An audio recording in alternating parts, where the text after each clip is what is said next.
Welcome everybody. It's my favorite time of the month where we get to hang out and see one another and learn from one another. This workshop today is pretty discussion based, and so don't be shy. We're going to have a poll in the middle of it as well.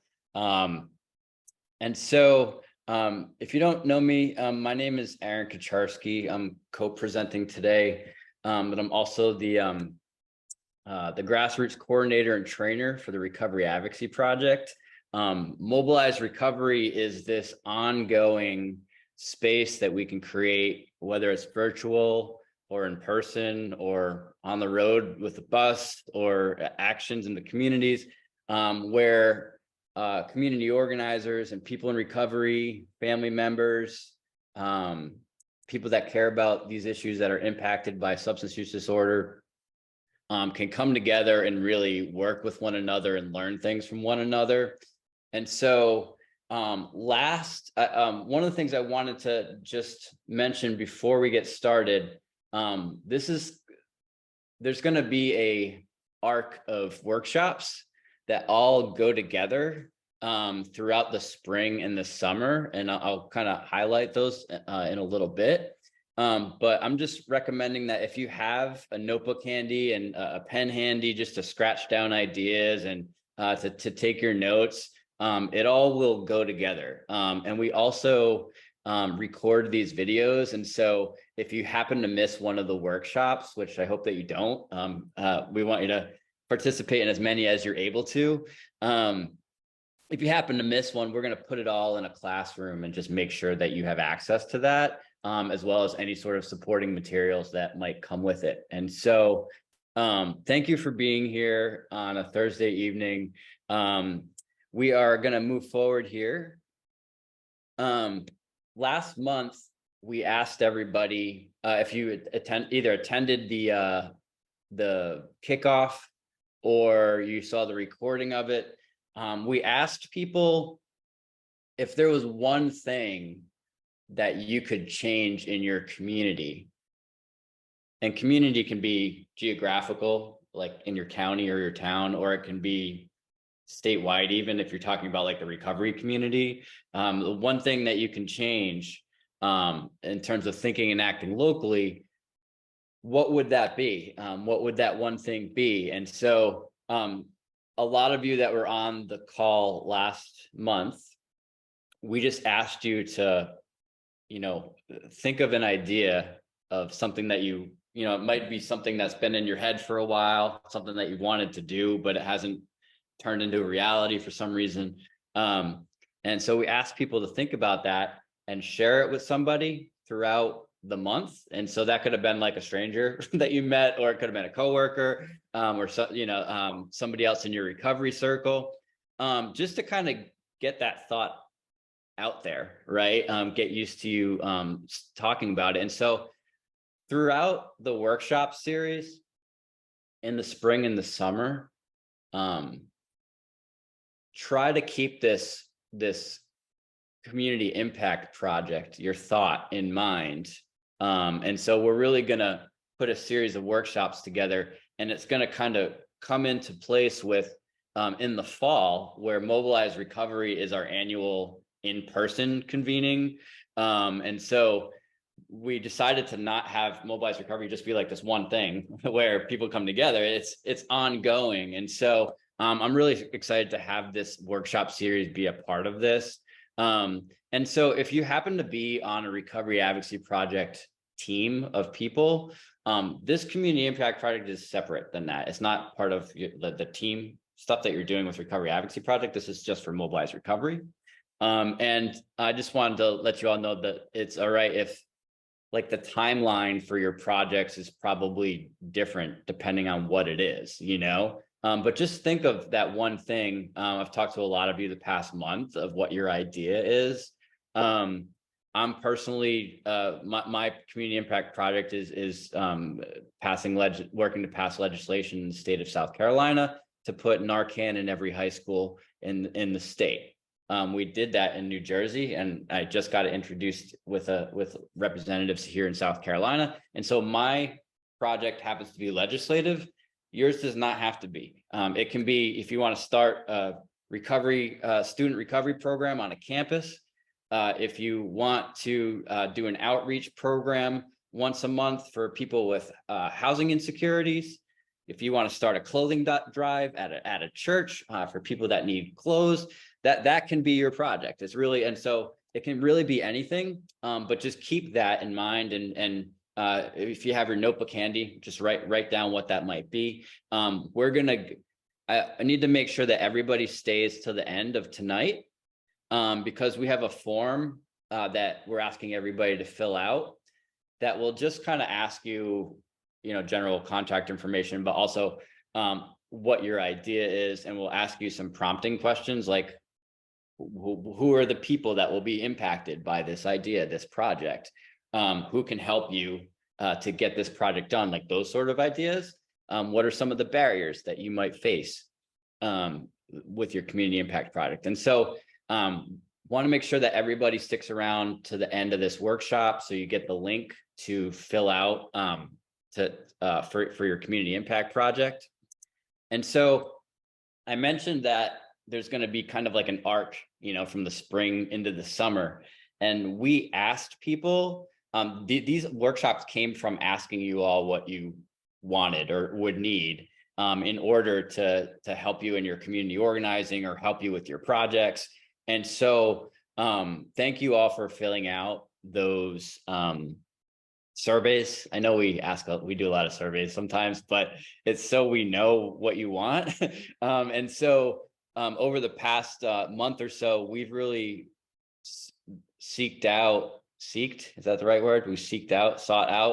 out trainers and workshop hosts in and outside of this movement, this recovery advocacy movement. And so these are the 6 workshops starting this month.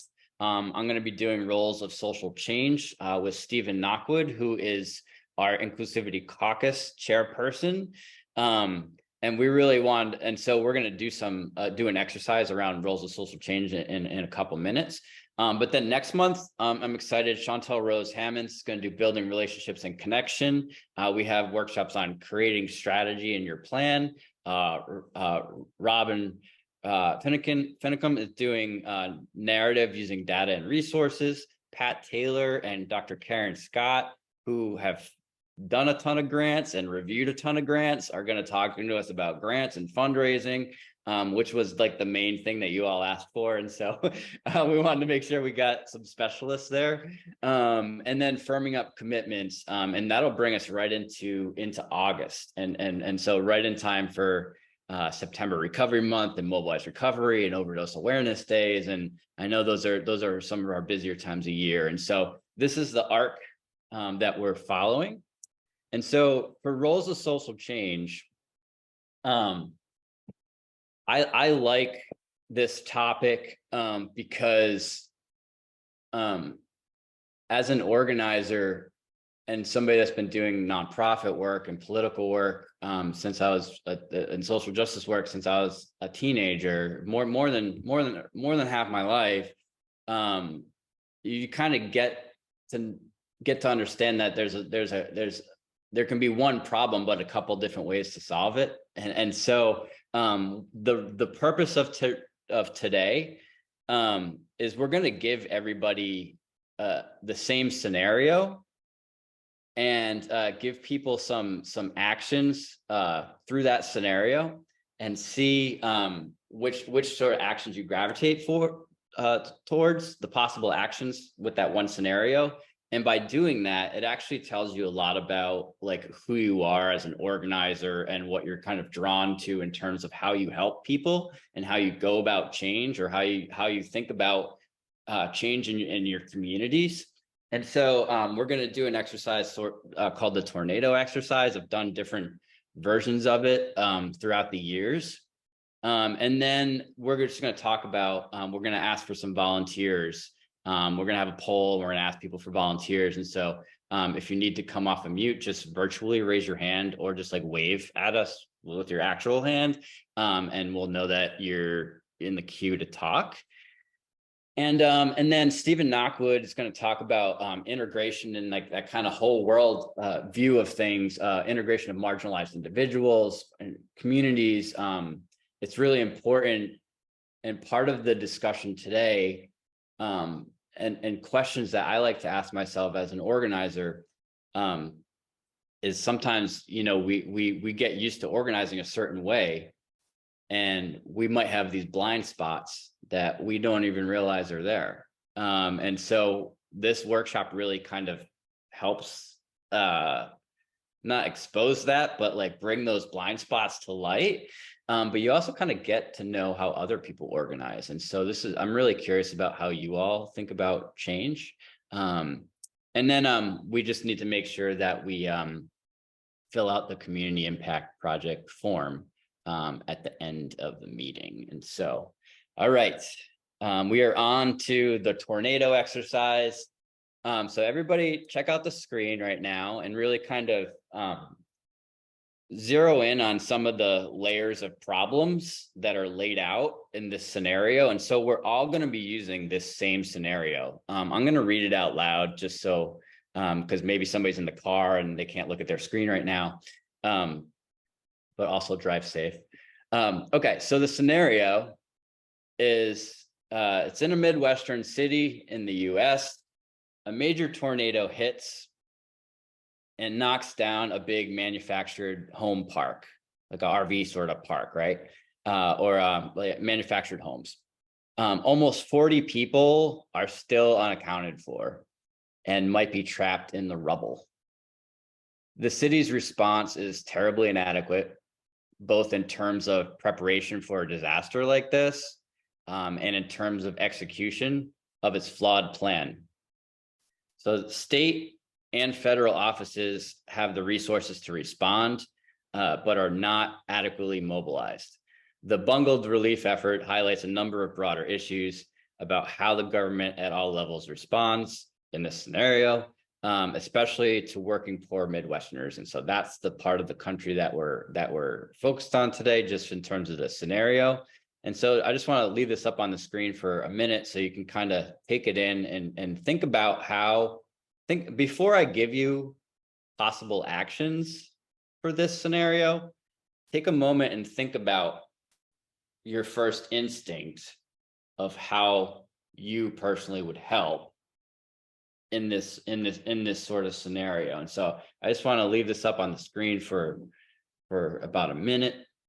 We're also still letting people in, and so I want to make sure that everybody kind of is on the same page with the scenario. So the couple layers of problems going on in this scenario here. So okay, everybody got it? Moving forward, we get some thumbs up of yes, I've read it. We can move forward. We'll memorize the scenario. We've got our notebooks out and our pens going. Okay. All right. So what I'm going to do here.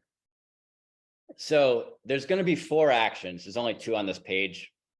So as I'm kind of reading through, just write down A, B, C, or D in terms of the action that you're immediately drawn to. So I'm just going to give you A and B first, and then we'll go through C and D. So this is just kind of like your instinct, you know, the action that you're immediately drawn to. And you might want to think about like why are you drawn that? Why is it that you're drawn to that particular action? Okay. And so the first one here, the action, the person says, people could be dying under the rubble and need help immediately. We should go to the park right now and try to help the rescue efforts. Even if we can't help them, there are probably children who need care and could use our help. All right, so that's the first one. So make your little notes. So this, and here comes B. We need to get on City Hall's case right away and see what's keeping the authorities from doing their jobs. We know they could get the state and feds in here right away. There's systems in the city, and we need to make sure everyone has tried all the options. Okay, and so that is option B. Let's leave here for One more second. We're also still letting people in. But all right. Everybody got A and B down there. We will go to C and D. So C is we need to get people together, plan an action about all the needs that aren't getting met. What can the churches do? What can the Rotarians and the Chamber of Commerce do? We should bring people together who are suffering and allies. We should bring the people who are suffering and allies together to put pressure on government to change the situation. All right, so that's C. Last one is D. We can't let the government abuse people like this. Where's the governor and the mayor? We need to raise our voices so they and the public can hear our outrage. Let's go camp on the state capitol grounds until they ask for disaster declaration and get the disaster relief funds flowing. We'll dramatize the loss of homes by setting up tents right where they have to look at them every single day. All right. And so you can only pick one, and also there's no wrong answer here. This is about your instinct of how you personally would go about helping in this scenario. I'm going to go back to just A and B real quick, just so people can remember. A is a little more hands-on, rubble, helping the victims. B is a little bit more localized with City Hall, and working on that local level there. C is kind of looking at some of the resources. And so take a second and fill out A, B, C, or D.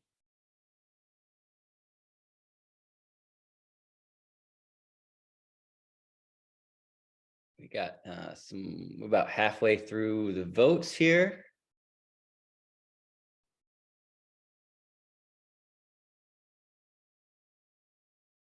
So you should see a poll on your screen, whether you're on your phone or your computer. It's a little bit more that need to participate in the poll. So just click A, B, C, or D, depending on the scenario.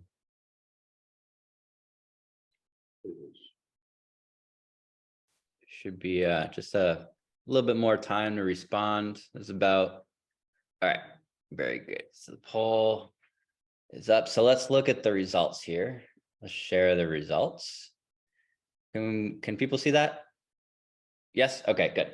All right, and so going back to A, so most people picked A. All right, so we have people that picked every single one of these groups, which is what I was hoping for. And so we're going to talk to people in each one of these groups here. And so let's go back to, so I'm sorry, I'm just going to write down this. I'm just going to write it down real quick. 9% B, 30 C. Okay. All right. And so let me get this out of the way here. Okay. All right. So let me go back. I'm going to go back to A real quick. And so 55%, so more than half of us in here, we picked A right away. Okay. So for somebody that feels like chatting for a minute or so with me, that picked A, if you could raise your hands, and then we'll just kind of chat about who you are and why you picked the first scenario here. Katie. All right. Hey. Hey, My Katie, name is Katie. Hi. How are you? I'm good. How are you doing? I'm doing really well. Thank you for having me. This is my first time, I think, coming to one of these. So it's awesome to be doing this. I love that you just jumped right in. You're like, this is my first time and I'm going to raise my hand and come right into it. So We're gonna just do it. I'm glad you're here. I appreciate that you're here. Okay. And so tell us a little bit about who you are and why you feel like you kind of gravitated towards A. as like your instinct was to go with A. It was, and it took me a second, but ultimately you said immediately, right? So yes, A came up, and it's an action. And in this scenario, that's the most important thing to me, is if I can get there and be of help. And so let's do that. And then a further thought was, what's after that? So we get people taken care of as best as we can, and then folks that are there to do their job, they're there. However, it doesn't stop there. So like it says, there's clear signs of disconnection between community and officials in positions of power. And I recognize that my community personally, I'm in the Augusta area, so we have a massive disconnect as well from a few marginalized populations, and then just in general, like everywhere else, I think does. And so I'm very passionate to be the boots on the ground with my community, because I am no different. I've been homeless. I have children that I have no idea how to parent. I struggle with, job security and all sorts of things, recovery and mental health stuff, right? So I recognize that I want to take action, and I also want to follow up and do different and be better and have more inclusivity and community effort, contribution. And so that's where I went with it. I love that. And so thank you for sharing a little bit about your story too, because that was going to be my next question, because like it sounded like you prioritized out of like what is the most urgent thing that needs to get done right now, right? Like is this more and so oh, did you go on mute? Come off mute. I want to keep talking. Yeah, hold on. Sorry, thanks. Oh, that's all right. Yeah, and so do you agree that like it's part of that, like because you had these experiences with job insecurities or housing insecurities, that is kind of like where that urgency comes from, of the boots on the ground help? I think it definitely has influence for sure. Clearly my being exposed to that definitely gives me a worldview and a perspective that does create a drive, or an understanding, that can have a more efficient drive. But I remember that this passion's been within me from a long time ago. Just having maybe some social injustices that I started to become aware of, and family members not agreeing, and having those debates or arguments, growing up, and then getting involved in like the civics in school, and just realizing there's something about this, and then growing up and being the adult that I am, having those experiences has absolutely made it more of a no, I don't want to say a lifestyle, but it's my life's mission. That's more fitting. I love it. Yeah, so it's like a part of who you are. Did you go back and forth between A and like another one, or was there one that was just like not who it's not who you are, or not in terms of the role you would play in this situation? I definitely was between, I think it's D, Yeah. where we're gonna rebel on because we can, there's a part of me that just absolutely has no problem with the like in your face, here's the transparency and honesty and realness of what's going on. And I guess regardless of a situation, if the time calls for it, we're gonna get loud about it, or we're gonna be open about it. I don't know. Good. And I got one more question just before we Yeah. on here. Thank you so much for sharing. This is You're so welcome.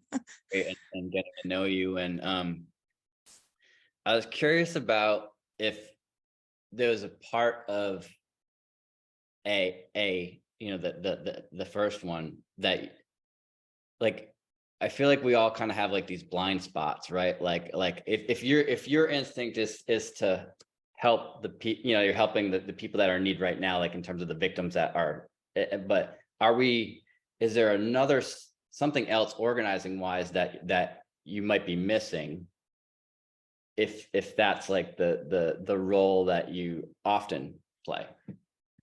Most definitely. I can have all the self-awareness and mindfulness I want, or, you know, whatever, cultivate. I also think we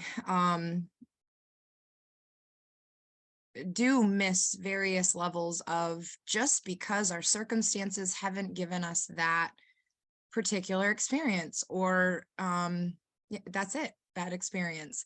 So there's nothing wrong with us, there's nothing bad, we just don't know what we don't know. And thank goodness we can have a group of many different individuals so that we can have those perspectives finally light shown on them. Because I don't want to remain ignorant. That's the other part. Like, I care to be taught what I don't know. I So love that. Yeah, so yeah, you would be open to, like, you would be open to working with like, say there was one project locally, like you would be open to working with other people that have these other sort of change styles than you. most Yeah, definitely. I awesome. think I would want to have a various assortment of exposure so that I can find my best self in what works for me and what doesn't, and vice versa. I'll teach people stuff too.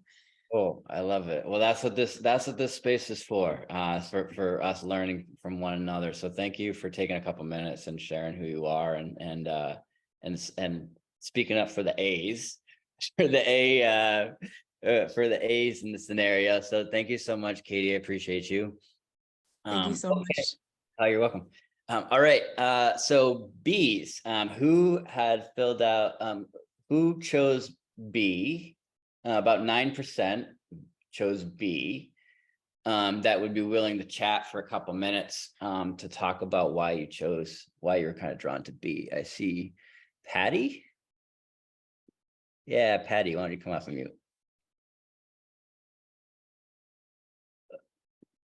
There we go. Do you see the little unmute, Patty?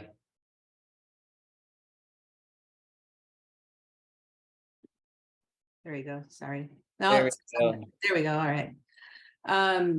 So I am a project manager by trade, right? So I always start at what are the systemic issues and then how do you back up from there, right? So obviously, I think we would all run and start pulling kids out of the rubble. We would all do that, but that is an immediate issue. In the meantime, how do we get the water turned on? How do we get food flowing? How do we get housing, you know, the FEMA folks there? How do we do all of that? And how do we know who has the money, who has those levers that they can pull and so forth? So the PM in me would want to say, all right, what resources do we have? What levers can we pull right now? Who can do what? And let's put a plan together and start making this happen. I like it. And so you're kind of looking at some of the you're trying to look at a little bit of where the resources are. And I know that when we talk on the California Recovery Advocacy Project calls, we do a lot of talk about that local organizing. And so it's that the advocacy sort of piece right there in terms of do you organize around substance use issues the same way that like that option B is, like in this sort of scenario? So yeah, to a certain extent, right? Not all local issues are the same. Not all local jurisdictions are the same, right? So you might have to go step up to the next level in order to get anything done. For example, the county I'm in is really slow to respond to anything. And so I do what I can with them, but then I step it up to the very next level. In this particular scenario, you have a crisis, you have something that has to be done like right now. So if we were to liken it to what's happening in our communities right now, you need a multi-pronged approach. You need to have somebody working at the local level. You need to have somebody stepping it up now at the state level. And then now who do we know that can take this up to the federal level? Yeah, So so you're trying to diagnose like where exactly are we hitting the wall here, like Right. in this scenario. I love it. And so what do you what and I asked Katie this question too. If that's sort of your instincts, do you think that there might, is there any sort of blind spots, like pieces of this that you're not fixing because you're kind of in this sort of action? Like what's being left out if you go this route in this scenario? I don't know. I struggled with B and C in this, as far as, because I kept kind of marching it from the bottom all the way up, more or Yeah. less. So I think if you were truly putting together a strategic plan around this, you would be able to identify what are the gaps. What I'm most interested in is who's got the money, who's got the power, and how do we bring that to bear? How do we influence those folks? And then figure out where do we go from there? Where's the gap from there? Yeah, I love that. And we've done a lot of trainings around that. Like, what is the theory of change, right? Like, how do you go about getting the change? Like who's got the power to make something happen, right? What do those people care about? And how can we leverage our resources and people power in order to get what we would need as a community, right? And so Right. if everything was going fluidly, like, and I really feel like the recovery advocacy movement like exists because there's so many holes that are out there that we as people recovery and family members and justice involved folks, like we fill in a lot of gaps as it is, right? And so Patty, thank you so much. I appreciate you sharing on behalf of the bees. All right, we're gonna go to C, and C had 30%. So this is like our second place here. A lot of people picked C. Who would like to talk about, just who you are? And I said, is that Marshall? Yeah, Marshall. All right. Hold on.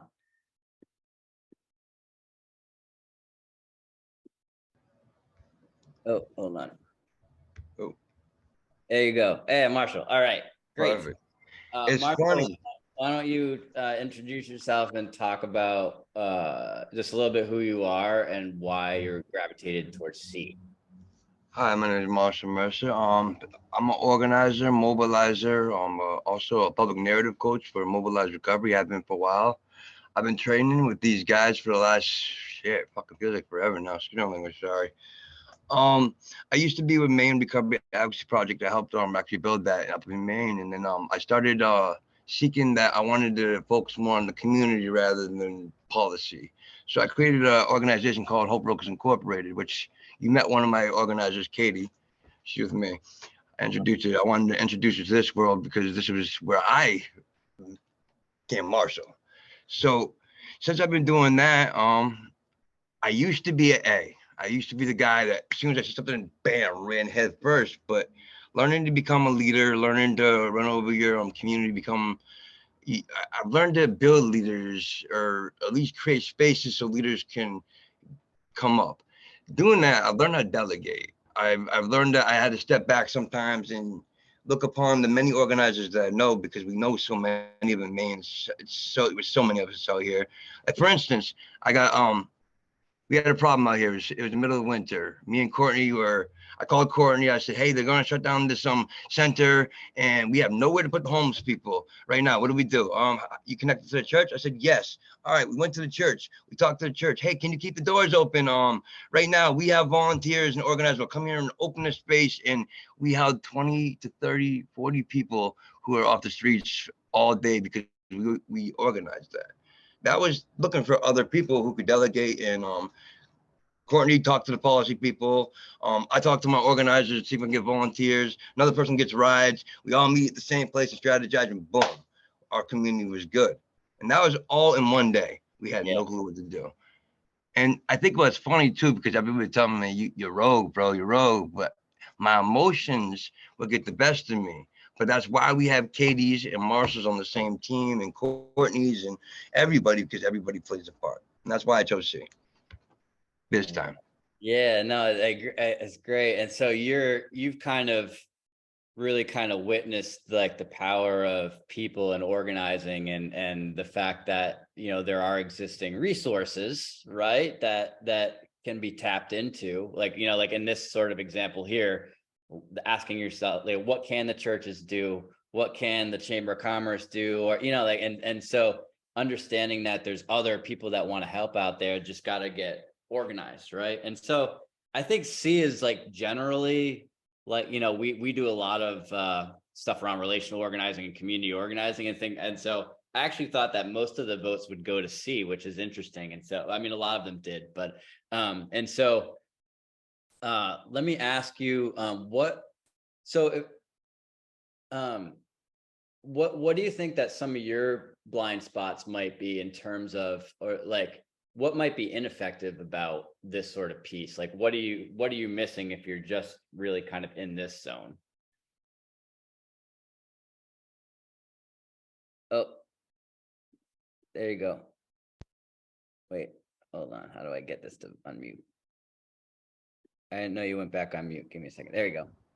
And that's just it. If it was just me alone, I know I didn't have all the things that I had and knew the people and spent years of cultivating all the friends that I got now, I probably would have ran them blind. But I know that I have Katie on my team, and I can get hold of Courtney and all these other things. So I knew that because of similar situations with other things, I knew who to get a hold of. So, sorry, what was the question? I do this. My question was, if C is your action and kind of like your role in helping in this scenario, what doesn't get addressed? You know, like, what are some of the inefficiencies? The immediate.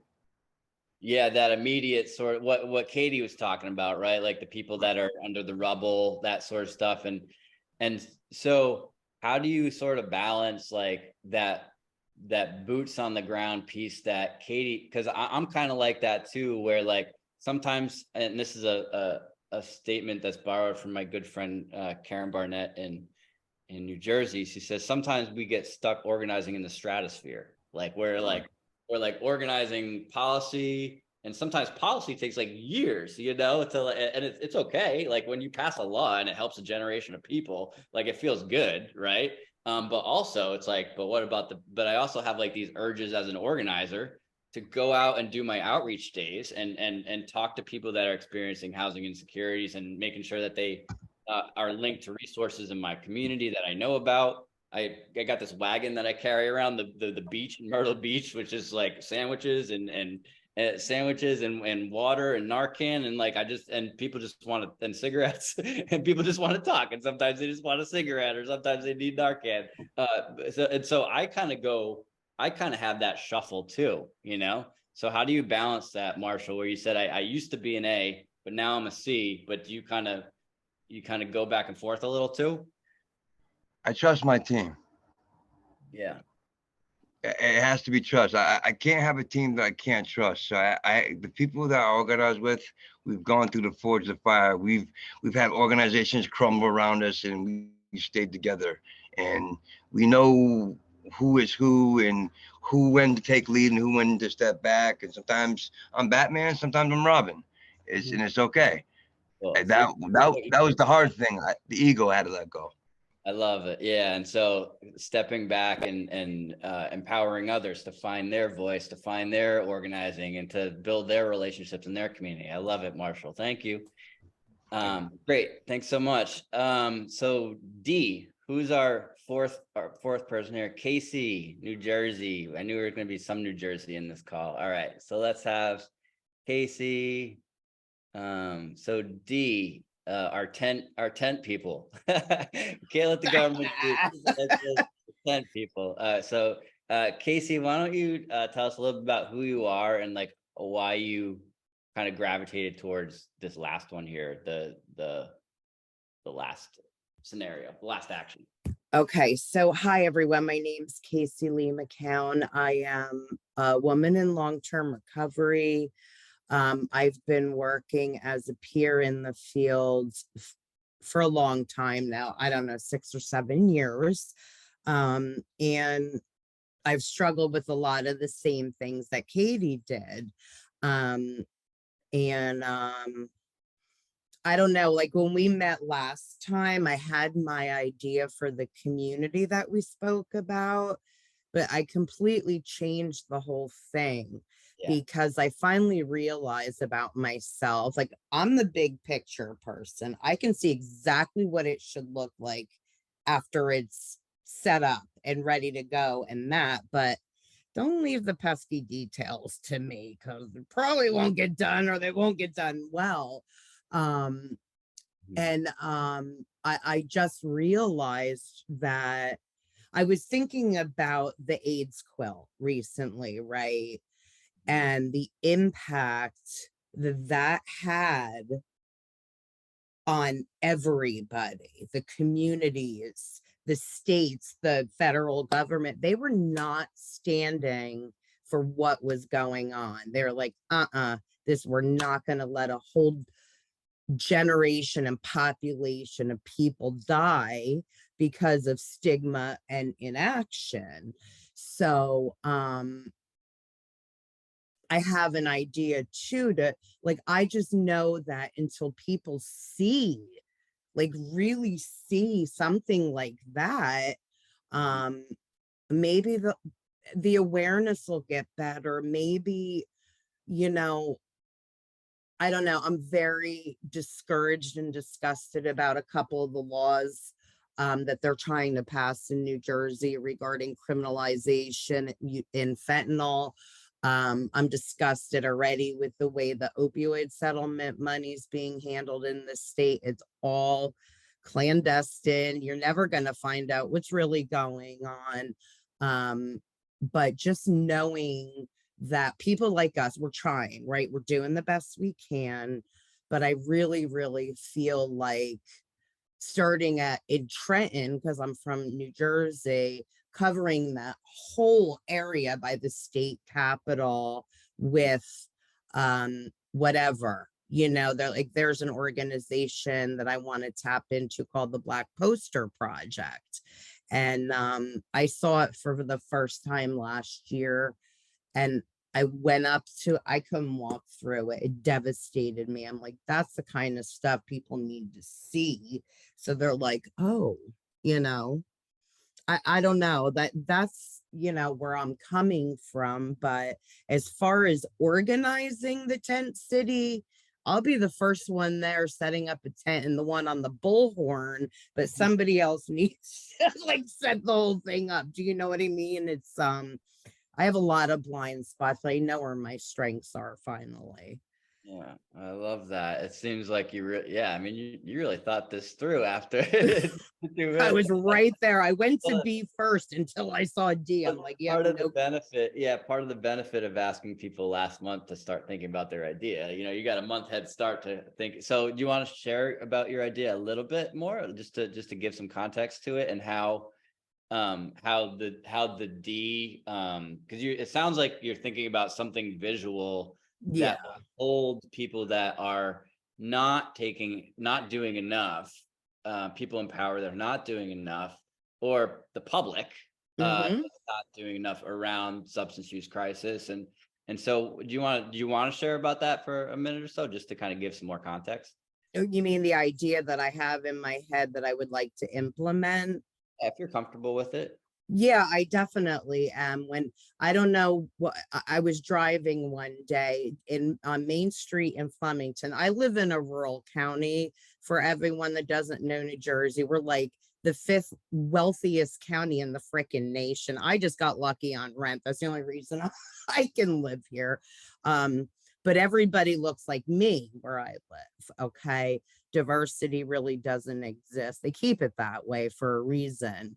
So the AIDS quilt just came to my mind. I'm like, that was given to me beyond my own thoughts.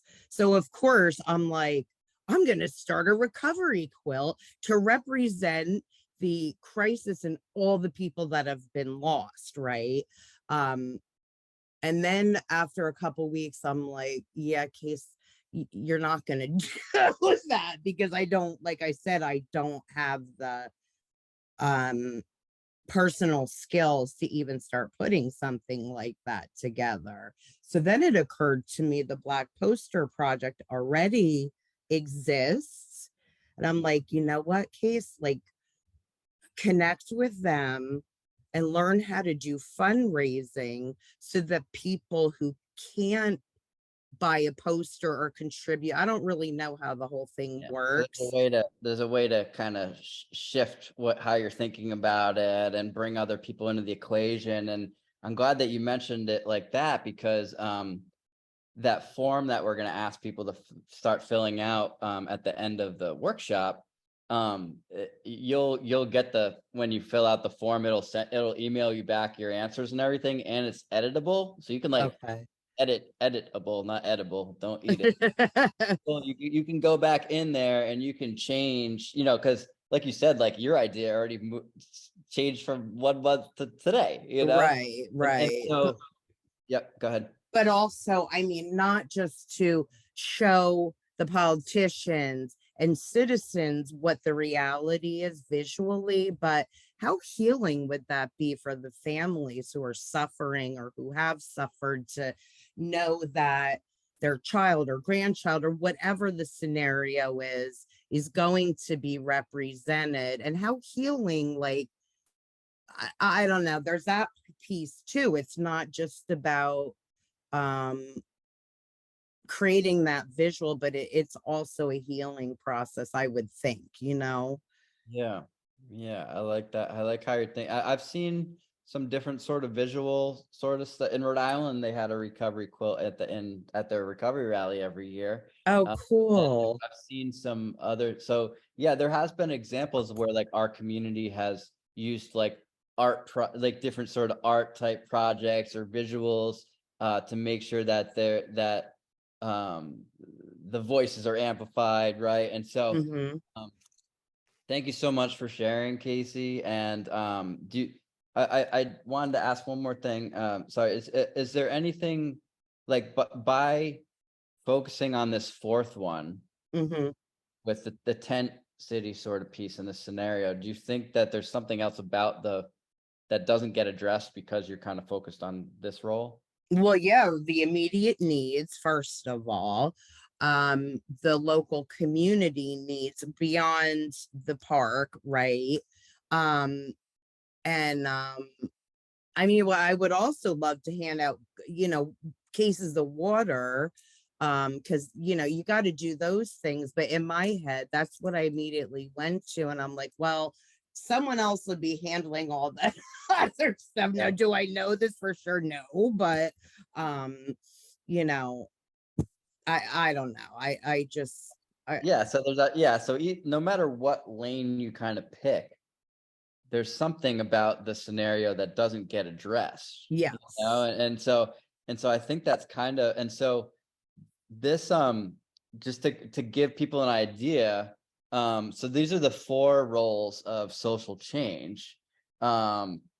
This was developed out of that training that I was just talking about, where and so if you chose A, you'd be the role of a helper, right? The ones that's going to the rubble, the hands-on sort of folks that are helping the victims immediately.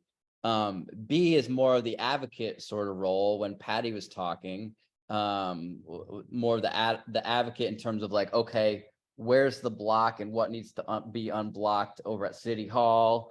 That's the kind of advocate sort of mindset. And then there's the change agent, which is kind of the community organizer. That was the one that Marshall had picked. And then the last one, my 10 people, the rebels. And so like I think that it's important for us to really kind of like, do people see value like in each one of these? Like even if you don't play that sort of role, um is anybody like annoyed by any of the other scenarios? Like they'd be like, that's not me, like I can't do that. Is anybody like annoyed by any of these other ones at all? You can raise your hand and talk. All right, Crystal.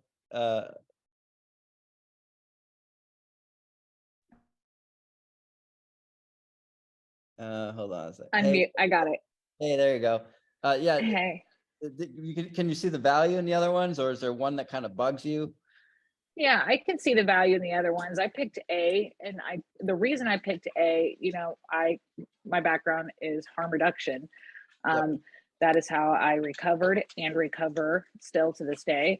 But so immediate to me is saving lives. And then, the other ones can come next. I mean, those are not immediate actions that we need to take. So in a perfect world, I think A and D, in my mind, what I think would work out, because, people are going to die while we're trying to figure out the other ones. We have to get them out from under the rubble. And if nobody is coming, that's how I read it. If nobody is coming, we have to save them. So as far as, and that's how I feel about harm reduction, so if nobody is going to help them, we have to save them. And we're going to do it in the best way we know how. So Thank you. that's why it annoys me. Yeah. Yeah, thank you so much. I appreciate you jumping in and sharing. And I think that one of the things about this exercise that's interesting is that, like, my first instinct was, yeah, we got to get people out of the rubble, like the same way that Katie has said. But when I think about how I organize around substance use issues, I don't always react into the same sort of urgency. If I really think about it, like I do like some policy work. I don't, you know what I mean? I'm not like out in communities where I know that there's high overdose rate, making sure that I'm out in the community. That's like, I know that there's a lot of people that do that.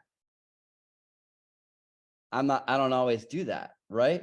But like that would be like my first intake or something. Sometimes I'm like, yeah, I do like the approach of the rebels. And then other times I'm like, man, I'm kind of like annoyed when some people, when the rebels kind of do that sort of stuff, because I'm like, you might be destroying relationships that I'm trying to build with somebody. It's like it goes like you kind of go back and forth, like I think that there's definitely times whenever I'm kind of thinking about this in terms of your community impact project. Like there's times that I hope that you can think about, hey, something needs to get moving in this project that's just not moving. Maybe I do need somebody that's like a little bit more, maybe I do need that visual rebel sort of piece to this, or maybe I'm not working with all the resources that are in my community, like a community organizer, and so we kind of, Courtney had mentioned this on our staff call the other day, where it's like, it might be more appropriate at different times to kind of like shift gears, and that's okay. And so we just wanted to give you this, and I want to, hold on, I gotta get out of here real quick. How do I escape? There we go. I think we sent this in the last email. If we didn't, we'll send this in the follow-up email.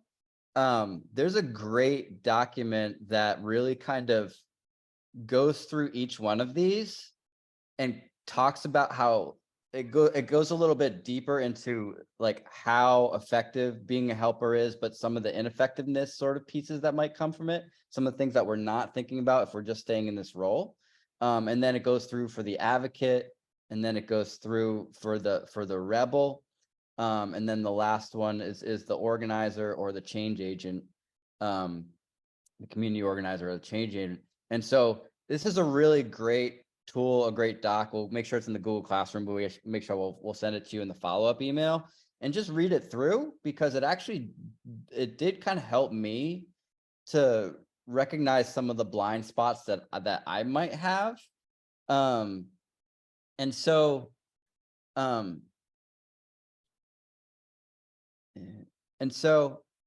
it's a good exercise for all of us to say, you know, okay, if I am helping people in the like the person that is helping the person in the immediate rubble piece, pulling people out of the rubble, does that fix the problem of the fact that there's no resources like in that Midwestern state with poor working people in that community? Like, does that fix that problem immediately? No, it misses it, right?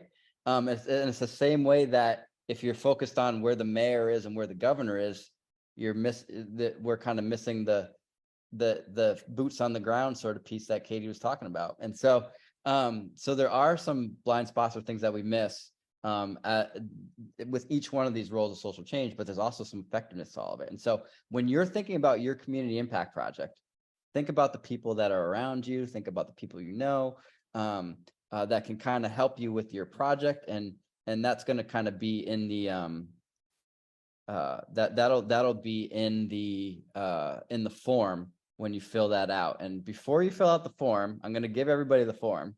But Stephen Knockwood is our Inclusivity Caucus chairperson. He's somebody that I think is familiar with a number of people on the Maine team. He's up in Maine, and we really wanted to, and Katie alluded to this too, of like when you're thinking about your projects,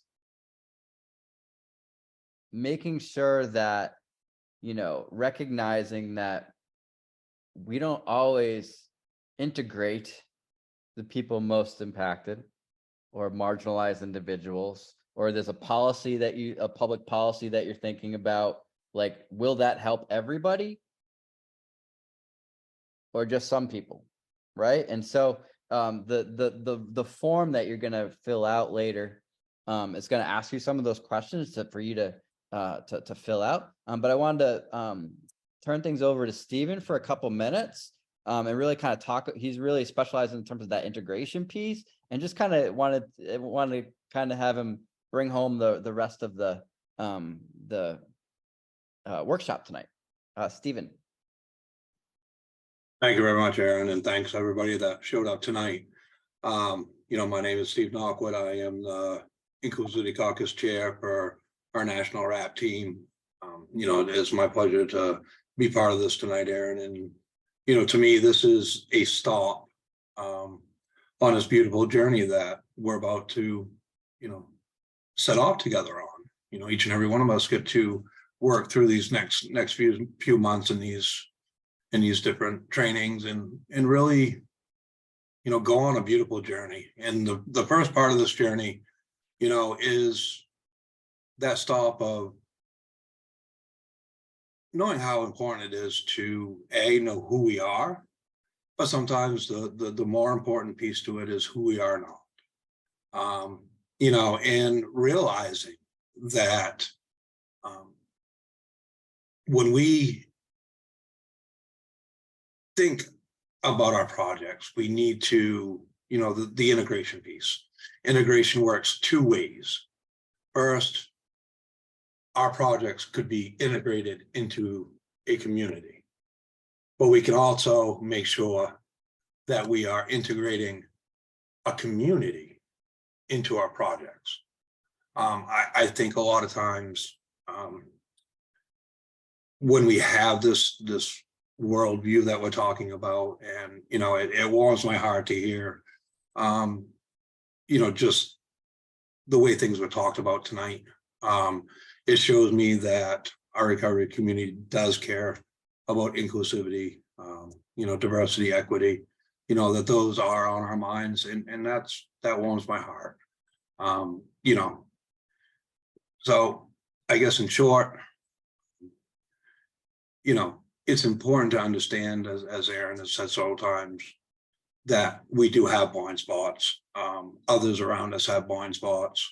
Most generally, you know, it's not a right or wrong thing.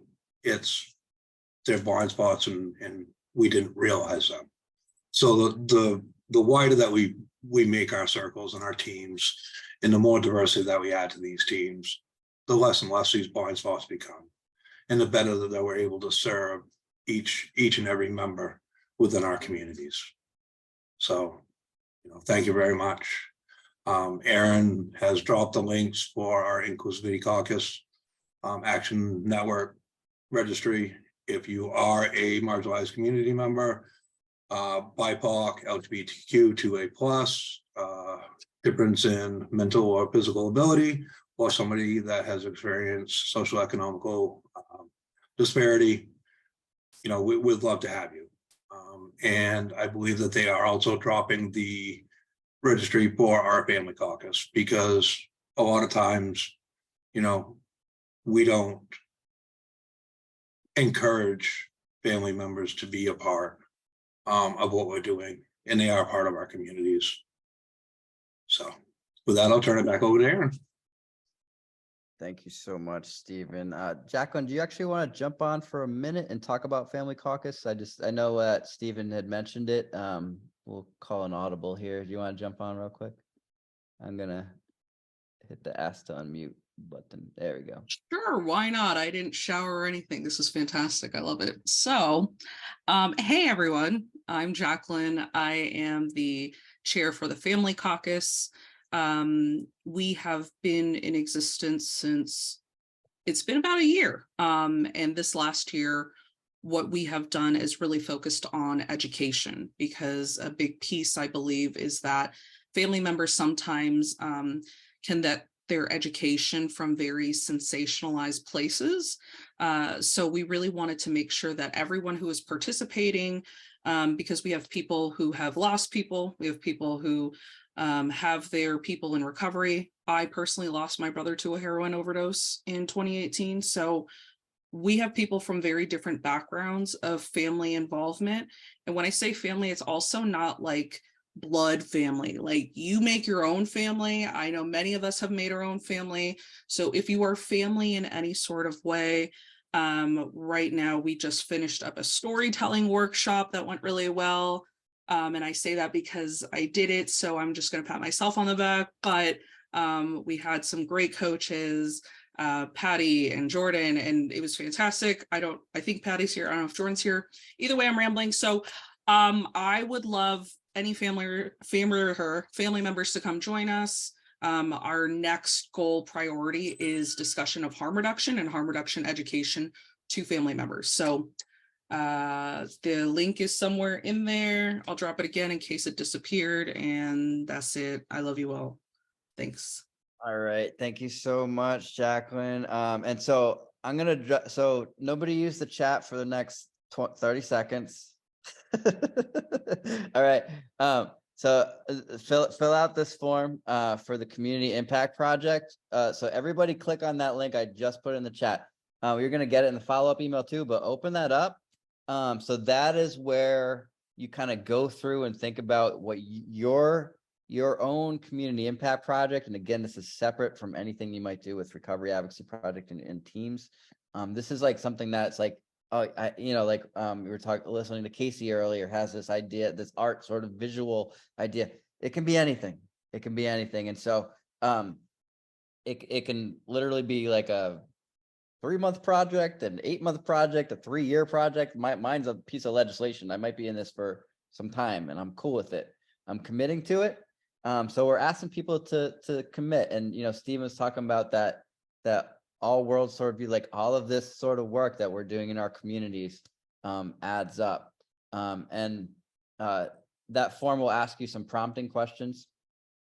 And just fill that out. And when you fill out the form, it'll email you back the responses and you can go in and you can edit it.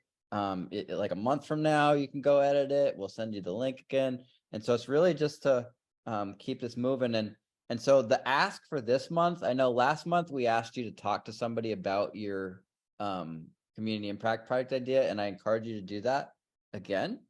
I'm gonna put the form in there one more time. But think about your sort of social role, that A, B, C, or B, either the helper, the advocate, the organizer / change agent, or the rebel. And think about it in terms of building relationships, because next month we're having Chantel Rose Hammonds is going to talk to us about building relationships. She's somebody that had an idea in her community, saw a need, and brought it into reality, and made it happen. And so she's the perfect person to lead the workshop next month, which is the last Thursday of whatever next month is. April. So it'd be April 27th, I believe. And so thank you all for, and yes, I know some of you are driving, and so we will email you the form.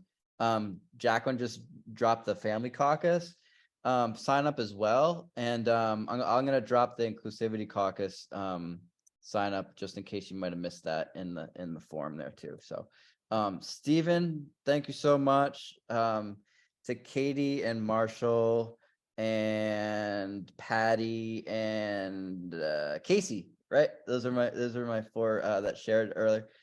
Thank you for volunteering your time and your experience and a little bit of your story and your thinking. I think you represented your groups of A, B, C, and D very well. So thank you all. It's so good to see you. And I'm going to stop share just so I can see people's faces real quick. There we go. I can see people's faces. Thank you all so much. I know you're doing some amazing work in your community. Keep it up. It's good to see the smiles and it's good to see your faces. If you need assistance with your community impact project, we have recovery organizing coaches. What's that? It's somebody that can talk to you on a one-on-one basis that has organizing experience. If you go to recoveryvoices.com and request grassroots support, you can request your own personal recovery organizing coach that you can run your ideas by. It's awesome. And there's a ton of other tools on recoveryvoices.com that will help you in your organizing. So thank you. Good to see you. We'll see you next month.